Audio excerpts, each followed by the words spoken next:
Hi everyone, welcome to JR tutorials. I am your friend Rahul Jaiswal. तो दोस्तों कैसे हो आप सभी लोग? आपकी स्टडीज मैथ्स 2 ज्योमेट्री की कैसे चल रही है जरूर से मुझे कमेंट करके बताना। देखो आप लोग के लिए कंटिन्यूअस, जैसे ही आपने अलजेब्रा का पेपर देके आए होंगे, कंटिन्यूअस आपके लिए मेहनत किया जा रहा है और कंटिन्यूअस आप सभी के लिए कुछ ना कुछ वीडियोस दिया जा रहा है जो आपको हेल्प करेगा अच्छे से प्रिपेयर करने में। और आपको बताना चाहूंगा लर्निंग स्ट्रैटेजी ऑलरेडी जा चुका है, most important theorem videos already जा चुका है, हॉट्स क्वेश्चन आपको मिल चुके होंगे। अब ये जो वीडियो है ये है एक्टिविटी बेस्ड क्वेश्चन। जैसा कि आप जानते हैं कि एक्टिविटी बेस्ड क्वेश्चन जो होता है पूरे ज्योमेट्री के पेपर में, क्वेश्चन नंबर 2A जो कि 3 क्वेश्चन में से 2 क्वेश्चन अटेम्प्ट करने होते हैं आपको, ठीक है, 4 मार्क्स मिल जाता है, 2-2 मार्क्स वाले एक्टिविटी बेस आते हैं। और एक क्वेश्चन नंबर 3A में भी पूछता है जिसमें से 2 में से 1 अटेम्प्ट करना होता है, 3 मार्क्स आपको मिल जाएगा। कुल मिला के 7 मार्क्स का पूरे पेपर में एक्टिविटी बेस होता है। और एक्टिविटी बेस का मतलब क्या होता है? कुछ चीजें सॉल्व की हुई रहती है और कुछ चीजें आपको बॉक्सेस बना के उसमें आपको वैल्यूज पुट अप करनी होती है। बहुत ईजी होता है। लेकिन एक्टिविटी बेस्ड क्वेश्चन भी तभी आप सॉल्व कर पाओगे जब आपको कॉन्सेप्ट पता होगा। इसके लिए हम आपको पूरा का पूरा जितने भी चैप्टर्स है उसमें से जो जो हमें लग रहे हैं important point of view, question bank point of view, वो चीजें हम लोग यहां पे आपके लिए लेकर आए हैं। फटाफट से सॉल्व करेंगे, वन शॉट में ये वीडियो देख लेना। और आपकी सुविधा के लिए मैं आपको बता दूं कि आप स्पीड बढ़ा के देख सकते हो। 1.25 1.5 की स्पीड से आप देख लो। उससे ज्यादा अगर आपको जमेगा तो उतना स्पीड बढ़ा के देखो ताकि कम समय में आपको बहुत सारी चीजें मिल जाए।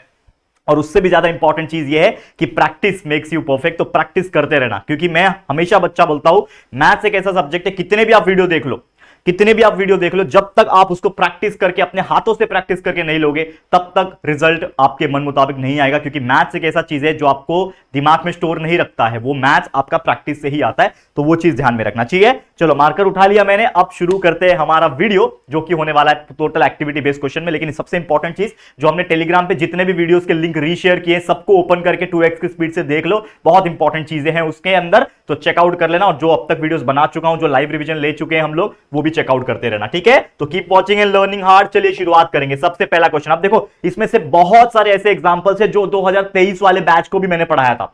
जो 2023 यानी आपसे 1 साल पहले वाले जो बैच थे उनको भी ऐसे ही टाइप के वीडियोस बना के दिए थे जो कि उनको बहुत हेल्प किए थे। तो कई सारे वीडियो जो क्वेश्चंस है सिमिलर है, कुछ कुछ नए क्वेश्चंस भी आ गए, तो आपको बहुत हेल्प करेगा। फटाफट देख लेना इस वीडियो को, आपको बहुत अच्छी तरीके से क्लियर होने वाला है। तो चलिए शुरुआत हम लोग करते हैं। तो क्या बोल रहा है क्वेश्चन, अगर आप देखो ध्यान से, अगर आप देखोगे तो क्वेश्चन ये बोल रहा है कि in figure BP is perpendicular to AC. यहां पे क्या बोल रखा है कि एक फिगर है मेरा, देखो ध्यान से देखना इस फिगर को, आप लोग ध्यान से देखना कि एक फिगर है जिसमें मेरा ये एक ट्रायंगल दिख रहा है आपको, ठीक है? अगर आपका क्वालिटी थोड़ा कम है तो आपको क्लियर नहीं दिखेगा, क्योंकि ये जो हमने लिया हुआ है ये एक स्क्रीनशॉट है। तो स्क्रीनशॉट आपको क्लियर दिखना चाहिए, इसके लिए आप क्वालिटी बढ़ा लो, एटलीस्ट 480 720 के आसपास पे देखोगे तो आपको क्लियर होगा। अब यहां पे देखो क्या बोल रहा है कि BP is perpendicular to AC. BP किधर, देखो ये बीपी हो गया, ये परपेंडिकुलर है किससे? इस वाले एसी वाले लाइन से, ठीक है? क्या बोल रहा है? CQ is perpendicular to AP. CQ किधर है? ये वाला सीक्यू हो गया, ये एपी से परपेंडिकुलर है, यानी ये भी आपका 90 डिग्री है, ऐसा बोल रखा है, ठीक है? और यहां पे हमको शो क्या करना है? हमको शो करना है कि एपीबी ट्रायंगल और एक्यूसी ट्रायंगल सिमिलर है। तो ये दोनों ट्रायंगल किधर है पहले वो आइडेंटिफाई करो।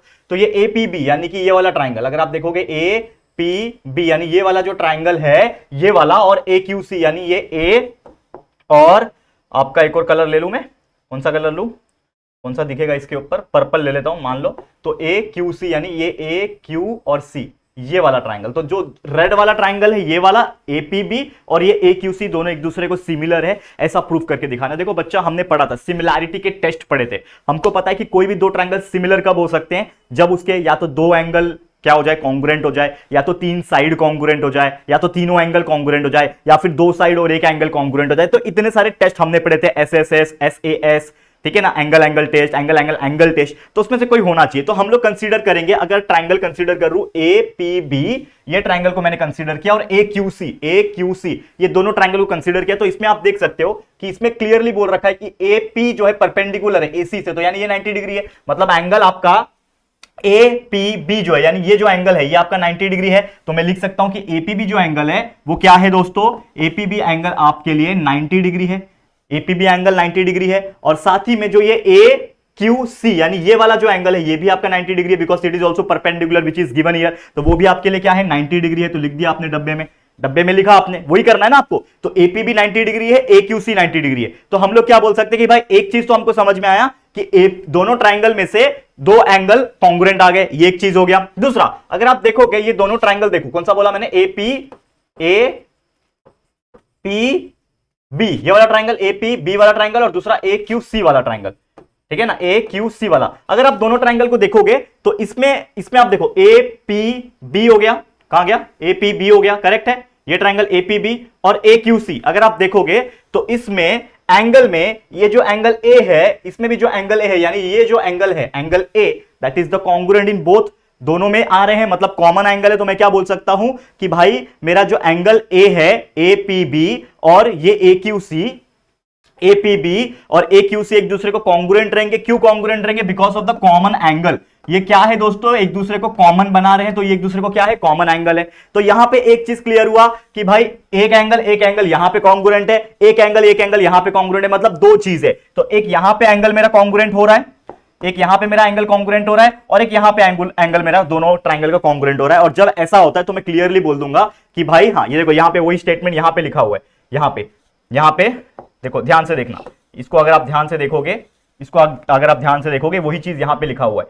कि ये एपीबी जो है, ये वाला एपीबी जो है एक्यूसी से कॉन्ग्रुएंट हुआ, ये इन दोनों से आ गया। ये मेरा मान लो सबसे मेन चीज आ गया, तो ये मेरा एक एंगल हो गया कॉन्ग्रुएंट, ठीक है, ये मेरा एक एंगल कॉन्ग्रुएंट हो गया। और दूसरा, जैसे मैंने बोला कि इसमें भी एंगल ए और इसमें भी एंगल ए कॉन्ग्रुएंट है, यानी PAB is congruent to QAC, यानी दोनों बीच के एंगल जो है कॉन्ग्रुएंट है। क्यों कॉन्ग्रुएंट है? Because of the common angle, common angle होने की वजह से ये कॉन्ग्रुएंट है। एंड ये कॉन्ग्रुएंट है तो इसका मतलब क्या बोल सकता हूं कि एक ये वाला एंगल और एक ये वाला एंगल, तो एंगल टेस्ट की वजह से ये दोनों ट्राइंगल एपीबी इज सिमिलर हो जाएगा।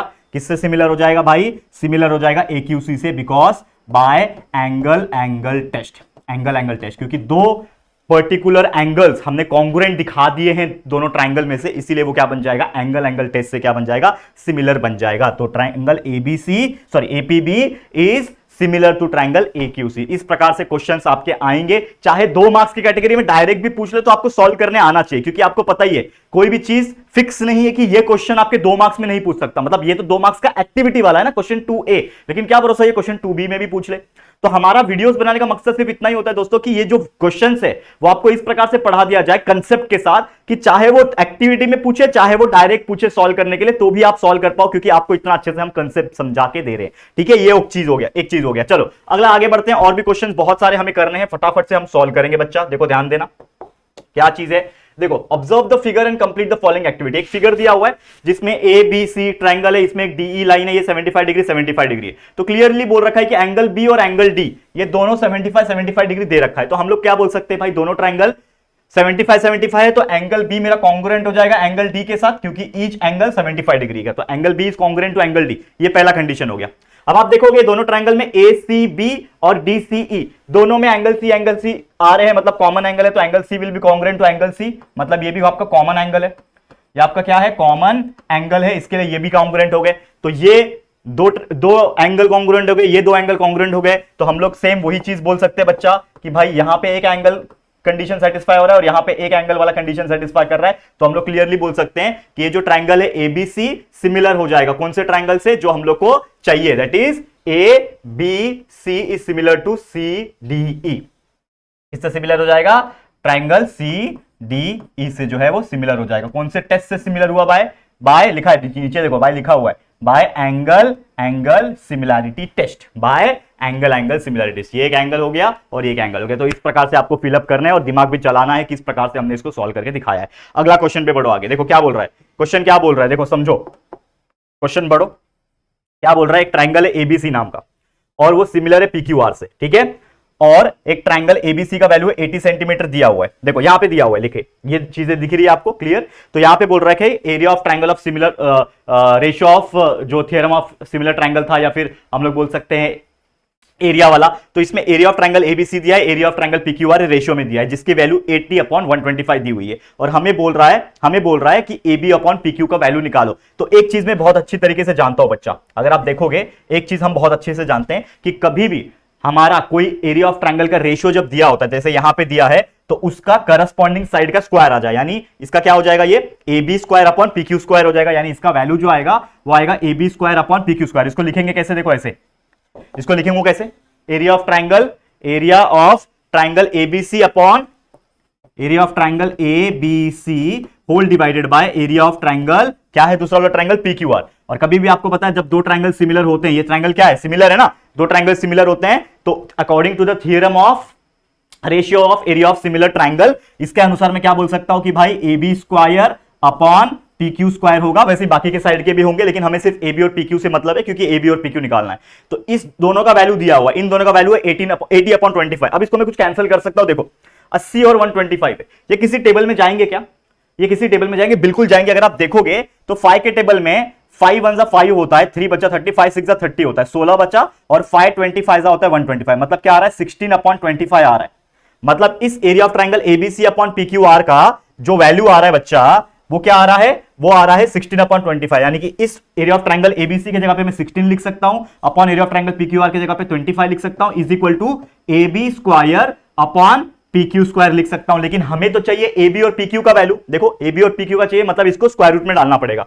तो हम लोग निकालेंगे therefore A B upon P Q that will be equal to under root of 16 upon 25 चले जाएगा, और उसका वैल्यू आ जाएगा 16 का स्क्वायर रूट होता है 4, नीचे 25 का स्क्वायर रूट होता है 5। तो 4 upon 5 will be the correct answer. तो यहां पे आप लिख दो 4 अपॉन 5 मेरा सही आंसर आ रहा है। तो इस तरीके से आपको सॉल्व करना है, और एक्टिविटी के फॉर्म में जैसा आपको दिया है वैसा लिख देना है। और डायरेक्ट भी करने आया ऐसे क्वेश्चन, तो आप भी इसी मेथड से, इसी स्टेप से सॉल्व करके सही आंसर लिखोगे, आपको फुल मार्क्स जो है आराम से मिल जाएगा। ठीक है बच्चा, क्लियर? तो उम्मीद कर रहा हूं यार इससे सिंपल एग्जांपल्स कुछ नहीं हो सकते आपके एक्टिविटी के लिए, और आपको अगर ऐसे क्वेश्चंस एग्जाम में आएंगे तो आप बिंदास उसको सॉल्व करके दिखा सकते हो।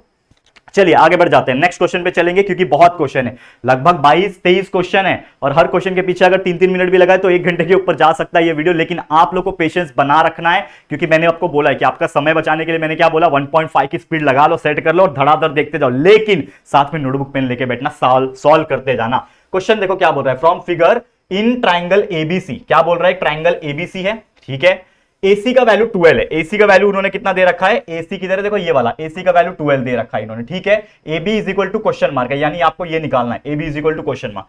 क्वेश्चन क्या बोल रहा है कि एक ट्राइंगल एबीसी है जिसमें एबी का वैल्यू 90, सॉरी एंगल बी का वैल्यू 90 डिग्री है, एंगल एसीबी का वैल्यू यानी ये वाला एंगल 30 डिग्री है, ठीक है। अब मुझे बात बताओ कि ये 90 है, देखो ध्यान से, कोई भी ट्राइंगल के अंदर ये 90 दिया, ये 30 दिया है, तो ये ऑटोमेटिकली क्या हो जाएगा, 60 डिग्री हो जाएगा, because of the remaining angle. We know the sum of the all angle in any triangle is 180, तो 90 प्लस 30 इज 120, 180 में से 120 माइनस कर दो, तो ऑटोमेटिकली आपका ये जो एंगल बनेगा ए वाला, ये 60 डिग्री बन जाएगा। तो वही चीज बोल रहा है, तो BAC कितना आएगा, BAC कितना आया आपका 60 डिग्री, तो आपका BAC कितना आया 60 डिग्री। दैट इज क्यों आया, क्योंकि वो आपका रिमेनिंग एंगल, लिख दो यहां पे रिमेनिंग एंगल, वो आपका एक रिमेनिंग एंगल है, ठीक है। आगे बढ़ जाओ।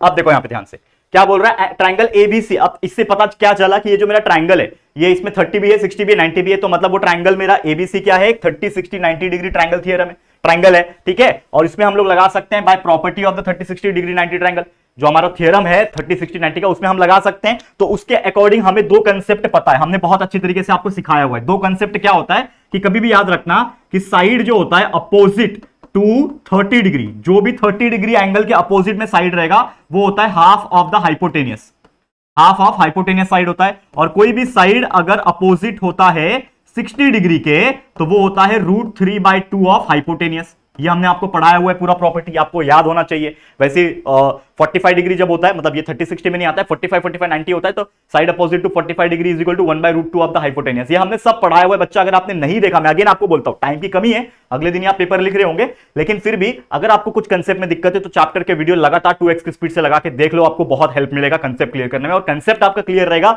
तो ऐसे न जाने कितने एग्जांपल्स आ जाए, आप उसको आराम से सॉल्व कर सकते हो एग्जाम में, क्योंकि दिमाग आपका खुला रहेगा। चलिए यहां पे कंटिन्यू करते हैं हम लोग। तो जैसे मैंने बोला कि ये क्या है, ये 30 60 90 का फॉर्मूला फंडा लगेगा। अब यहां पे अगर आप देखोगे, मुझे निकालना क्या है, AB निकालना है। तो AB निकालना है मतलब ये 30 के अपोजिट साइड है, ये AB, ये AB जो है ये 30 के अपोजिट वाला साइड है। यानी अगर मुझे AB निकालना है तो AB क्या हो जाएगा, साइड अपोजिट 30 डिग्री, मतलब हाफ ऑफ हाइपोटेनियस हो जाएगा। तो हाफ ऑफ हाइपोटेनियस क्या है यहाँ पे, AC। कभी भी हाइपोटेनियस कैसे पहचानोगे, 90 के अपोजिट जो होता है वो हाइपोटेनियस होता है। ये 90 डिग्री है, इसके अपोजिट सामने वो हाइपोटेनियस है। तो AB का वैल्यू क्या हो जाएगा, 1/2 मल्टीप्लाई बाय AC। तो ये हो जाएगा 1/2 मल्टीप्लाई बाय AC। और दूसरा एक और 60 के अपोजिट में जो साइड है BC, वो हो जाएगा √3/2। तो BC इज इक्वल टू हो जाएगा √3/2 ऑफ AC। अब इसमें वैल्यू पुट ऑन करना है, कर दो। तो AB का वैल्यू क्या हो जाएगा, AB is equal to half of 12। AC का वैल्यू 12 है ना, तो AC का वैल्यू की जगह पे 12 लिख दिया, तो AB is equal to half of 12, यानी कि आपका AB का वैल्यू आ गया 6। AB का वैल्यू आ गया 6। वैसे ही BC इज इक्वल टू √3/12 है, 2 1 जा 2, 2 6 जा 12, 6 मल्टीप्लाई बाय √3 6√3। तो आपका AB का वैल्यू 6 आ गया, BC का वैल्यू आ गया 6√3। इस प्रकार से चीजें दी हुई थी, आराम से आपने वैल्यू डाला और सॉल्व करके दिखा दिया। आप देख सकते हो कितना ईजी होते हैं ऐसे एग्जांपल्स।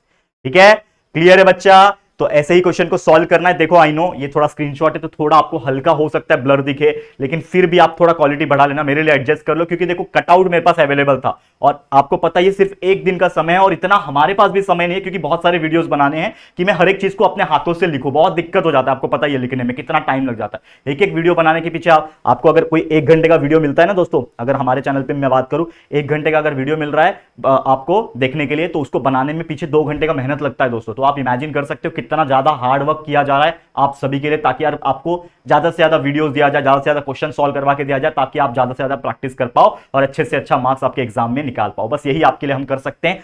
पूरा एनर्जी लगा दिया है दोस्तों, पूरा जान दे दिया है आपके लिए। चलिए शुरू करते हैं। अगला क्वेश्चन क्या बोल रहा है? 5वां क्वेश्चन है, समझो इस क्वेश्चन को। क्या बोल रहा है? फ्रॉम फिगर ट्राइंगल एबीसी, एक ट्राइंगल दिख रहा है आपको, ये बड़ा सा ट्राइंगल ए बी सी, ये ट्राइंगल दिख रहा है आपको। ट्राइंगल एबीसी है जिसमें एडी बीसी से परपेंडिकुलर है। ये देखो एडी का लाइन है, ये वाला एडी का लाइन बीसी से परपेंडिकुलर दिख रहा है, तभी तो ये 90 डिग्री दिख रहा है आपको। ठीक है, ओके। अब आपको क्या प्रूफ करना है? प्रूफ दैट बोला है। देखो पीटी मतलब प्रूफ दैट, पीटी मतलब प्रूफ दैट एबी स्क्वायर, यानी कि ये एबी है इसका स्क्वायर प्लस सीडी का square, AB square plus CD square is equal to BD square plus AC square. ये प्रूफ करके दिखाना है। कैसे प्रूफ करोगे? देखो कुछ चीजें सॉल्व करके दी हुई है, जैसे कि आप जानते ही हो कि हमारा ये एक्टिविटी है। तो इसमें सबसे पहले एक फिगर के हिसाब से अगर आप देखो तो यहां पे हम ट्राइंगल एबीसी को अगर कंसीडर करें, ए बी कहां गया, सॉरी ए बी सी को कंसीडर करें, तो हमको पता है ट्राइंगल एबीसी में हम पाइथागोरस थ्योरम लगा सकते हैं। क्यों लगा सकते हैं? अगर आप ध्यान दोगे पूरा का पूरा जो ट्राइंगल है ए बी सी, इसमें ये एंगल जो होगा ऑब्वियसली 90 डिग्री फॉर्म कर रहा होगा, तो हम लोग लगा सकते हैं। जिसके अनुसार क्या हो जाएगा? क्या हो जाएगा बताओ? क्या हो जाएगा? अगर आप बात करोगे एसी का स्क्वायर, ठीक है, अगर आप देखो यहां पे AC का square is equal to AD का स्क्वायर, AC का स्क्वायर इज इक्वल टू, देखो यहां पे ध्यान देना, क्या हो जाएगा? AC का स्क्वायर जो है ये AC का स्क्वायर इज इक्वल टू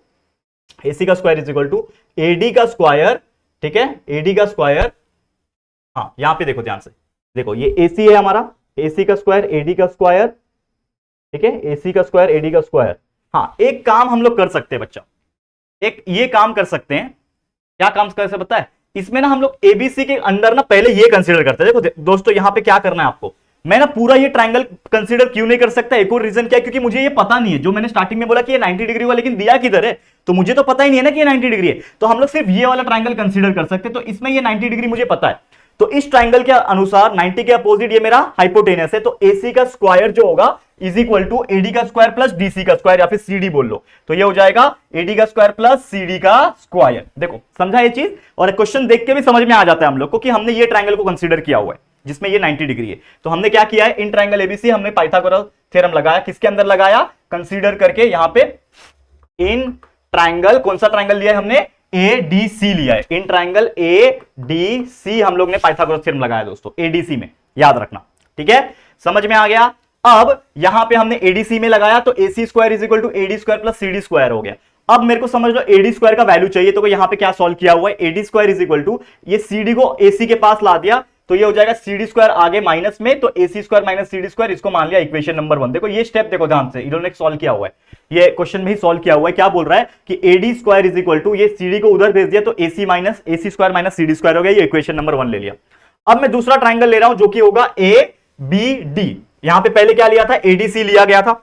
पहले क्या लिया था दोस्तों? ADC, ठीक है, ये D होगा और C था, ADC लिया गया था। अब मैं ले रहा हूं ABD, और ABD में भी अगर देखोगे आप तो ऑब्वियसली ये जो 90 डिग्री है तो ये भी आपका 90 डिग्री ही होगा, और ABD के अनुसार इसका अपोजिट ये है, तो AB का स्क्वायर, ये हाइपोटेनस बन जाएगा, तो AB का स्क्वायर जो होगा, यानी ये AB हाइपोटेनस है, ठीक है, AB का square is equal to sum of the remaining side square, तो AD square plus DB square. तो यहां पे आप लिखोगे AD स्क्वायर, क्या लिखोगे? AD स्क्वायर प्लस DB, ये DB है या फिर BD, एक ही बात है ना, DB बोल लो या फिर BD बोल लो, एक ही बात है, तो आप डाल सकते हो उसमें। अब अगेन मेरे को वही काम करना है, जैसे मैंने AD स्क्वायर के फॉर्म में इसको रखा था, वैसे AD स्क्वायर के फॉर्म में इसको रखा और BD को AB के पास भेज दिया, तो AB square minus BD square हो जाएगा, और इसको मैंने मान लिया इक्वेशन नंबर 2। अब यहां पे ध्यान देना बच्चा, अब ध्यान देना। तो अब मैं करूंगा क्या? सबसे पहले इन दोनों इक्वेशन को कंसीडर करूंगा, इन दोनों इक्वेशन को कंसीडर करूंगा, तो क्या हो जाएगा यहां पे? माइनस कर रहा हूं यहां पे, तो क्या हो जाएगा, सबसे पहले ये एडी और एडी स्क्वायर दोनों इक्वल है, तो हम लोग क्या बोल सकते हैं कि फ्रॉम, लिखो यहां पे बच्चा, फ्रॉम इक्वेशन नंबर 1 एंड 2, दोनों इक्वेशन से हमें पता चला कि एडी स्क्वायर यहां पे भी है, एडी स्क्वायर यहां पे भी है। कौन सा वाला बोल रहा हूं मैं, देखो ये दोनों ये इक्वेशन नंबर 1 है और इक्वेशन नंबर 2 है। इन दोनों को देखोगे तो एडी स्क्वायर सेम है, मतलब लेफ्ट हैंड साइड सेम है, तो राइट हैंड साइड भी सेम हो जाएंगे। तो वही चीज यहां पे आप लिख दो, क्या लिख दोगे कि इसका जो वैल्यू है यानी कि A B square minus B D square जो है is equal to A C square minus C D square है। ठीक है, तो ये second equation is equal to first equation लिख दिया मैंने। अब ए बी स्क्वायर इधर ही रखा, यहां से माइनस सी डी स्क्वायर है, इसको ए बी के पास लेके आओ तो क्या हो जाएगा, A B square plus C D square हो जाएगा। ठीक है, और ये AC स्क्वायर इधर ही है, ये minus B D square AC के पास लेके आओ तो प्लस बी डी स्क्वायर हो जाएगा। और इस तरीके से जो हमें क्वेश्चन पूछा था कि AB square plus CD square is equal to AC square plus BD square, ये इस तरीके से हमने निकाल दिया। हम लोग लास्ट में लिख सकते हैं भैया हैंस प्रूव्ड, हमने ये चीज बहुत अच्छी तरीके से प्रूव करके दिखा दिया, और इतना सुंदर तरीके से दिखा दिया कि आप सोच भी नहीं सकते। क्लियर, तो ऐसे एग्जांपल्स भी आएंगे, दबा के अच्छे से प्रैक्टिस करके ले लो। अपोलोनियस थ्योरम, इस टाइप के एग्जांपल्स बहुत आते हैं, तो ध्यान में रखना। ठीक है, हम आगे बढ़ जाते हैं हमारे अगले क्वेश्चन की तरफ। देखो अगला क्वेश्चन क्या दिया हुआ है, समझो क्वेश्चन को, समझो पहले क्या बोल रहा है। एक ट्राइंगल है जिसका नाम एबीसी आपको दिख रहा है, एबीसी का वैल्यू 90 डिग्री है, क्लियरली दिख रहा है यहाँ पे। सीएबी का 30 डिग्री है, मतलब ये वाला एंगल आपका 30 डिग्री है, दे रखा है। तो ऑब्वियसली जैसा हम हमेशा बोलते हैं बच्चा कि एक एंगल 90 है, एक एंगल 30 दिया है, तो ऑब्वियसली ये जो बचा हुआ एंगल है वो 60 डिग्री होगा by the property of A triangle. तो हम लोग क्या बोल सकते हैं कि ये ट्राइंगल में सीएबी 30 डिग्री है, तो जो BCA है यानी ये वाला जो एंगल है, यह कितना आ गया, 60 डिग्री आ गया दोस्तों। कितना आ गया, 60 डिग्री आया। क्यों आया 60 degree, because we know that कि भाई रिमेनिंग एंगल जो बचेगा वो यही बचेगा। ठीक है, remaining angle, property of triangle. ठीक है, ब्रैकेट में लिख सकते हो प्रॉपर्टी ऑफ ट्राइंगल। ठीक है, अब मुझे पता चल गया कि ये 30 है, ये 60 है, 90 है, तो हमारा वो जो ट्राइंगल है वो क्या है, अगेन एक 30 60 90 डिग्री ट्राइंगल का थ्योरम है। तो 30 60 90 ट्राइंगल है, और अगेन हमको पता है 30 60 90 ट्राइंगल में क्या होता है कि side opposite to 30 degree 1/2 of hypotenuse होता है। तो साइड अपोजिट टू 30 डिग्री, ये 30 है, इसके अपोजिट में साइड क्या है, BC, तो BC क्या हो जाएगा, तो BC will be equal to half of hypotenuse, क्या रहेगा, 90 के अपोजिट वाला हाइपोटेन्यूस होता है, तो AC मेरा हाइपोटेन्यूस है, तो हाफ ऑफ AC हो जाएगा। तो लिखा हुआ है देखो, BC is equal to half of AC, लिखा हुआ है, दिख रहा है, ये क्या है, हाफ ऑफ AC, ये लिखा हुआ है।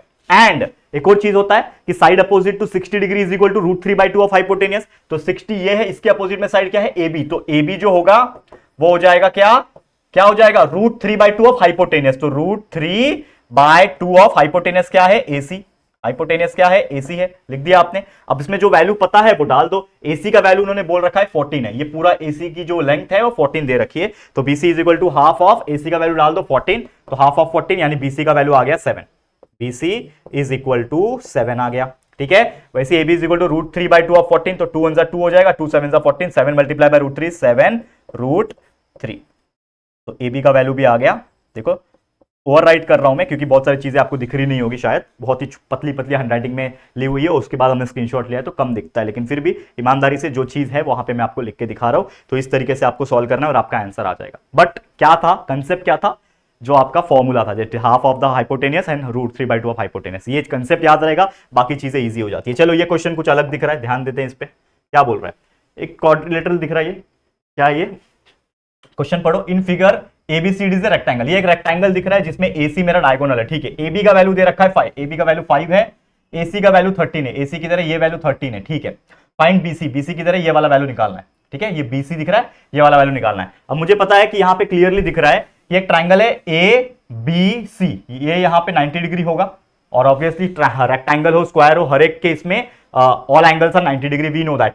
तो यहाँ पे ये जो ट्राइंगल है इज ए डैश ट्राइंगल। कौन सा ट्राइंगल है, ये एक राइट एंगल ट्राइंगल है, राइट एंगल्ड ट्राइंगल, मतलब ABC मेरा जो है ये वाला ABC एक राइट एंगल ट्राइंगल है बिकॉज 90 डिग्री दिया है, तो हम उसमें पाइथागोरस थ्योरम अप्लाई कर सकते हैं। तो पाइथागोरस थ्योरम क्या बोलता है, हाइपोटेन्यूस का square is equal to sum of the remaining side square. तो इसमें हाइपोटेन्यूस कौन होगा, 90 के अपोजिट, मतलब AC मेरा हाइपोटेन्यूस है। ठीक है, तो AC का square is equal to AB का स्क्वायर प्लस BC का स्क्वायर, लिख दिया यहाँ पे। अब AB का वैल्यू पता है, AB का वैल्यू पता है, दिया हुआ है, AB का वैल्यू है 5, तो 5 का स्क्वायर प्लस उसके बाद है BC का स्क्वायर, तो BC का वैल्यू पता है क्या, नहीं BC तो निकालना है आपको, तो यहाँ पे BC रहेगा एज इट इज और इज इक्वल टू 13 का स्क्वायर। ठीक है, अब इसको सॉल्व कर लो बकायदा।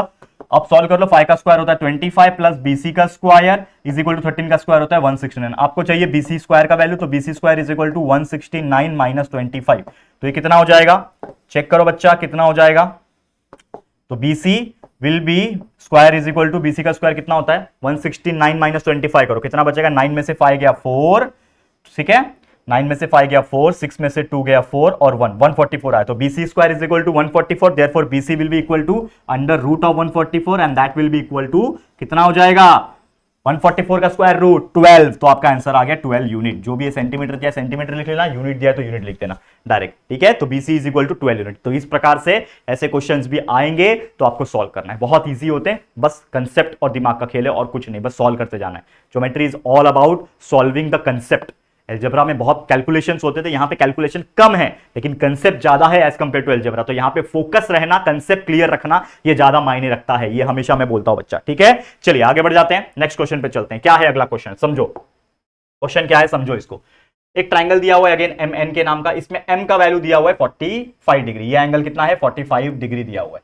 एम के का वैल्यू, एम के किधर है, एम और के, इसका वैल्यू दे रखा है 6, ठीक है, एम के का वैल्यू 6 है। फाइंड एम के, अरे एम के का वैल्यू तो 6 दे रखा है ना, एम के निकालने बोल दिया, के एन, एम एन होगा, एम एन और के एन होगा, ठीक है, एम एन और के एन का वैल्यू निकालना है, गलत लिखा हुआ है मैंने, एम एन और के एन निकालना है, एम एन और के एन आपको निकालना है। चलो कैसे निकालोगे बच्चा, कैसे निकालोगे, ध्यान देना, ये वैल्यू एम एन वैल्यू निकालना है और के एन निकालना है, एन के जो भी है निकालना है। तो सबसे पहले ये ट्राइंगल को अगर आप देखो ध्यान से, ये ट्राइंगल में ये 90 डिग्री है दे रखा है, ये 90 डिग्री है, ठीक है, ये 45 डिग्री है। तो बताओ मुझे ये जो बचा हुआ एंगल होगा ये भी क्या होगा 45 डिग्री होगा। क्यों 45 होगा, क्योंकि भाई ये 45 है ये 90 है, वो हो गया 135 और 180 में से 135 माइनस कर दोगे तो 45 बचेगा because of the remaining angle. तो हम लोग बोल सकते हैं कि एंगल के जो है ये आ जाएगा 45 degree because remaining angle of triangle M K, बराबर। हमको पता ही है कैसे निकालते हैं, तो हमने निकाल दिया 45। अगेन बोलू, आपको पता ही है ना sum of all angle in a triangle, इन तीनों को प्लस करके 180 आता है। समझ लो ये के मुझे नहीं पता था लेकिन ये 90 और ये 45 पता था, कुल मिला के इन दोनों को प्लस करके 135 हो गया, कुल मिला के 180 होता है। 180 में से ये दोनों को माइनस कर दो, 135 माइनस कर दो, कितना बचेगा 45। तो ये एंगल कितना आ गया 45।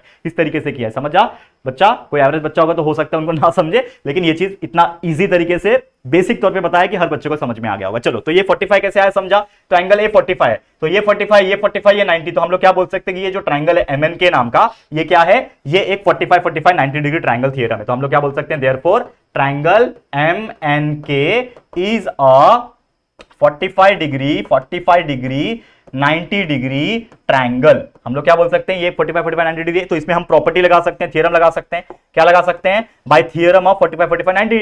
और 45 45 90 का थ्योरम क्या बोलता है, प्रॉपर्टी क्या बोलता है, साइड अपोजिट टू 45, क्योंकि इसमें 45 साइड है, उसमें 30 और 60 था, इसमें 44, दोनों साइड 45, ये भी 45 ये भी 45 है। तो एक ही फॉर्मूला है इसमें, याद रखना, साइड अपोजिट टू 45 डिग्री वो होता है 1/√2 मल्टीप्लाई बाय हाइपोटेनियस। यही एक फॉर्मूला है इस पूरे 45 45 वाले कंसेप्ट के अंदर। तो क्या हो जाएगा, साइड अपोजिट टू 45, तो ये भी 45 है, इसके अपोजिट में साइड है, इसका नाम है एन के नाम है या फिर के एन नाम है, जो बोलना है बोल लो, ठीक है। तो मैंने क्या नाम रखा इसका, के एन, ठीक है। यहां पे के एन मत लिखो, यहां पे के एन लिखो, यहां पे कुछ और लिखो, यहां पे एम एन लिखा हुआ है। तो पहले एम एन वाली बात, ये 45 है, 45 के अपोजिट में एम एन है, तो यहां पे पहले एम एन लिखो और यहां पे लिखो एन के या फिर के एन लिखो, ठीक है। देखो क्योंकि ये के एन इधर लिखा हुआ है ना, आप देख के समझ में आती है कि कौन सा साइड कौन सा लिखना है, वो यहाँ पे देख के समझ में आ जाता है। तो ये भी 45 के अपोजिट में साइड है एम एन, तो ये एम एन का जो वैल्यू हो जाएगा वो क्या हो जाएगा 1/√2 ऑफ हाइपोटेनियस, और हाइपोटेनियस क्या है एम के, ये हाइपोटेनियस है ना आपके लिए, ठीक है। तो आपके लिए हो गया mn is equal to 1/√2 of mk। वैसे ही इसके 45 के अपोजिट में भी nk वाला साइड है, तो nk is equal to what, nk is equal to 1/√2 of mk हो जाएगा, लिख दिया। अब इसमें वैल्यू डाल दो, mk का वैल्यू दिया हुआ है ना इन्होंने 6, तो 1/√2 ऑफ 6 कैलकुलेट कर लो बच्चा, आ जाएगा आंसर। तो 1/√2 ऑफ 6 ये भी हो जाएगा 1/√2 ऑफ 6 लिखा हुआ है, देखो, ठीक है। तो 1/√2 ऑफ 6 कैसे निकालोगे, देखो 6 है ना, यहाँ पे √2 है, कैसे कैलकुलेट करोगे, अगर नहीं आता तो देखो ध्यान से, ये आपको क्या दिया है समझ लो mk, ठीक है ना। यहाँ पे साइड में सॉल्व करके दिखाओ, क्या साइड में देखो, यहाँ पे ये आपका समझ लो कि आपको ये आंसर 3√2 आया, लेकिन वो कैसे आया आपको मैं बताता हूं। जैसे यहाँ पे mk क्या है, ये सॉरी mn है, mn क्या है 1/√2 मल्टीप्लाई बाय 6 है, करेक्ट है, यही है ना। तो इसका वैल्यू कैसे निकालोगे, देखो, तो mn जो होगा 1/√2 है, 1/√2 है, और आप इस √6 को कैसे आप लिख सकते हो, या फिर आप √6 को लिख सकते हो 3 मल्टीप्लाई बाय 2, √6 नहीं, माफ करना, 6 को कैसे लिख सकते हो, 3 2 6 लिख सकते हो, 3 × 2। वैसे ही mn इज इक्वल टू 1/√2 तो रहेगा, लेकिन इस 2 को मैं लिख सकता हूं √2 × √2 लिख सकता हूं, और ये 3 वैसे का वैसे ये √2 कैंसल, तो क्या बचा, mn इज इक्वल टू 1 × √2 × 3, यानी ये हो जाएगा 3√2 यूनिट। तो इस प्रकार से आपका mn का वैल्यू हमने निकाला था 3√2, तो यहां पे लिखा हुआ है देखो mn is equal to 3√2, same kn भी वही रहेगा सेम। और हमेशा याद रखना साइड अपोजिट टू 45 वाला आता है, तो यहाँ पे दो साइड जो होते हैं सेम होते हैं, क्योंकि भाई साइड अपोजिट टू 45 1/√2 दोनों साइड से ही आएंगे, तो ऑब्वियसली दोनों का वैल्यू सेम ही आएगा। तो ये भी 3√2 आया, ये भी 3√2 आया, इस प्रकार से आपको सॉल्व करना है। करेक्ट। तो 45 45 90 वाला भी बता दिया, 30 60 90 भी हो गया, पाइथागोरस भी हो गया, मतलब कितने सारे एग्जांपल्स हमने इस पर्टिकुलर चैप्टर्स के कवर कर लिए। अब देखो एक और क्वेश्चन है उसी प्रकार का, थोड़ा सा ध्यान देंगे इसके ऊपर, क्या क्वेश्चन पूछा है।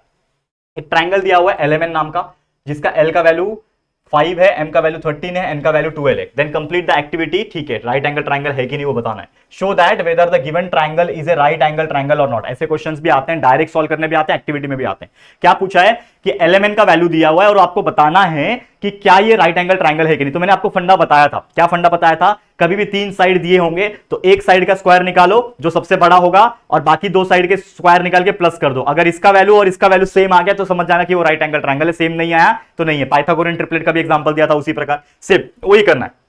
L इज इक्वल टू 5 है, M 13 है, N 13 है, तो पहले L का स्क्वायर का वैल्यू निकालूंगा। L कितना है 5, L का स्क्वायर है ये L है, ठीक है, L का स्क्वायर हो जाएगा 5 का square, that will be equal to 25, ये आ गया। वैसे M का स्क्वायर क्या हो जाएगा, 13 का स्क्वायर 169, N का स्क्वायर कितना है 12 का स्क्वायर 144, तीनों निकाल लिया। अब सबसे बड़ा नंबर कौन सा है 169 है, इसको अलग रखो, बाकी दोनों को प्लस करो। तो सबसे पहले हम लोग करेंगे L को और इस वाले को, सबसे बड़े को छोड़ दो, बाकी दो को L स्क्वायर को N स्क्वायर को प्लस करो। तो देखो यहां पे लिखा हुआ है L स्क्वायर, ठीक है, प्लस N स्क्वायर, इनको मैंने प्लस किया तो क्या है 25 है L स्क्वायर का वैल्यू और 144 है N स्क्वायर का वैल्यू। तो इन दोनों को प्लस करूंगा तो 144 प्लस 25 हो जाएगा 169, और ये 169 जो हमने छोड़ा बड़े वाले से, ये अगर मैच हो रहा है तो समझ जाना हमारा आंसर करेक्ट है। तो हम लोग क्या बोल सकते हैं भाई कि हमारा जो N स्क्वायर है और L स्क्वायर जो है, ठीक है, हम लोग क्या बोल सकते हैं कि हमारा जो N स्क्वायर था प्लस हमने जो L स्क्वायर किया, ये दोनों को प्लस करके किसके बराबर आ रहा है, M स्क्वायर के बराबर आ रहा है। और अगर ऐसा होता है तो by converse of the Pythagoras theorem, किस एक साइड का square is equal to sum of the remaining side का स्क्वायर आता है, तो by converse of the Pythagoras theorem हम बोल सकते हैं कि ये जो ट्राइंगल है जिसका नाम है ट्राइंगल LMN, वो एक राइट एंगल ट्राइंगल है। इस प्रकार से हमने इसको प्रूव करके दिखा दिया। करेक्ट। तो ऐसे आपको ध्यान में रखना है, ठीक है ना। N का वैल्यू क्या है 12 लिख दो यहाँ पे, और कुछ जगह छूटा नहीं है ना, तो जो चीज लिखना है वो प्रॉपर बॉक्स में फिलअप कर देना, आपका आंसर आ जाएगा। तो आप देख सकते हो कितना मजेदार क्वेश्चन होता है और कितना अच्छी तरीके से हम यहाँ पे आपको सॉल्व करके दिखा पा रहे हैं। ठीक है, क्लियर, आगे बढ़े, चलिए नेक्स्ट क्वेश्चन पे चलते हैं। अगला एग्जांपल देखो, ध्यान से समझना इस चीज को, क्या क्वेश्चन बोल रहा है इसको समझो। ये आ गया सर्कल चैप्टर का। आप देखो ये चैप्टर जो है ना, ये इसको ना बिल्कुल अंडर एस्टिमेट मत करना, क्योंकि ये चैप्टर ऐसा है कि पूरा कंसेप्ट हिला देता है कभी कभी, ठीक है ना। ये चैप्टर बहुत ही कंसेप्चुअल चैप्टर है, ठीक है, तो बिल्कुल ध्यान से समझेंगे इसको। पहले तो दिया हुआ यहां पे कि दो कॉर्ड जो है corresponding to congruent are congruent. यहां पे कॉर्ड दिख रहा है आपको, ये ए बी नाम का, अगर नहीं दिख रहा है क्लियर तो मैं लिख देता हूं यहां पे, अगर आपके कन्वीनियंस के लिए। ये ए है, ये पी है, ये सी है, ये डी है, ये क्यू है, ये ई है और ये बी है, ठीक है। अब क्लियर दिख रहा होगा आपको। तो यहां पे क्लियरली बोल रखा है कि एक सर्कल है जो कि आप देख पा रहे हो सेंटर बी का, तो आर्क एपीसी और आर्क डीक्यूई। देखो एपीसी मतलब ये वाला आर्क और डीक्यूई मतलब ये वाला आर्क, ये दोनों क्या है, एक दूसरे को कॉन्ग्रुएंट है, ऐसा इन्होंने दे रखा है, ठीक है। प्रूफ क्या करना है कि कॉर्ड एसी और डीई कॉन्ग्रुएंट है। प्रूफ क्या करना है, एसी और डीई। एसी किधर है, ये पूरा एसी, ये पूरा एसी, और सॉरी कॉर्ड बात कर रहा हूं, एसी नहीं, ये कॉर्ड एसी।